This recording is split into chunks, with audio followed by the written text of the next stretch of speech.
நம்ம வாழ்க்கையில் வந்து எல்லாருக்கும் நிறைய பிரச்சனை இருக்கு, கரெக்டா? சிறுசுலேருந்து பெருசு வரைக்கும் எல்லாருக்கும் பிரச்சனை இருக்கு. பணக்காரன் கூட பிரச்சனை இருக்கு, ஏழைக்கும் பிரச்சனை இருக்கு.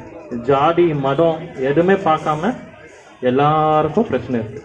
பிரச்சனையை தான் நிறைய பேர் வாழ்க்கையே இருக்கு. ஆனால் அந்த பிரச்சனை வந்தால் நம்ம என்ன பண்ணுறோம் வாழ்க்கையில்? சில பேர் என்ன சொல்லுவாங்க, பிரச்சனை வந்தால் ப்ரேயர் பண்ணணும்னு சொல்லுவாங்க. சில பேர் என்ன சொல்லுவாங்க, பிரச்சனை வந்தால் அதை இக்னோர் பண்ணணும் அப்படின்னு சொல்லுவாங்க. சில பேர் என்ன சொல்லுவாங்க, பிரச்சனை வந்தால் மனசு விட்டு அழுதுடணும். கரெக்டா பாட்டி? மனசு விட்டு அழுதுடணும். சில பேர் என்ன சொல்லுவாங்க, பிரச்சனை வந்தா பிரச்சனையை தாண்டி போகணும். நம்ம சார் சொன்ன மாதிரி பிரச்சனையை தாண்டி போகணும்.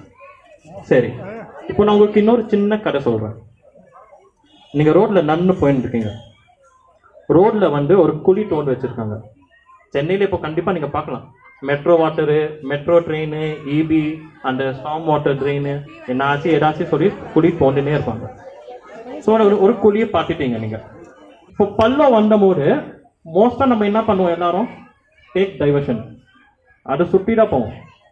இப்போ நம்ம யாருமே சொல்ல, பள்ளத்துக்கு முன்னாடி உட்காந்து அழுவேன்னு யாருமே சொல்ல, பள்ள மூடிக்கணும்னு நான் வேண்டுவேன்னு யாருமே சொல்ல, பள்ளத்தை தாண்டின்னு போவேன்ட்டு சில பேர் சொன்னாங்க. ஆனால் அது முடியாது.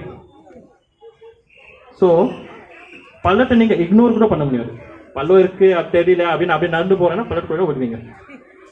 நம்ம வாழ்க்கையில பிரச்சனை கூட அதே மாதிரி தான். பிரச்சனை வந்தா அழுவ தேவையில்ல, ப்ரேயர் பண்ண தேவையில்ல, இக்னோர் பண்ண தேவையில்ல, எதுவுமே பண்ண தேவையில்ல. பிரச்சனை பார்த்துன்னு கிடக்கும். நீங்க பிரச்சனைய சுத்தின்னு போங்க. நம்ம வாழ்க்கையில போற முன்னேற்றத்தை நம்ம எக்காரத்தை கொண்டும் ஸ்டாப் பண்ணக்கூடாது, நிற்கக்கூடாது.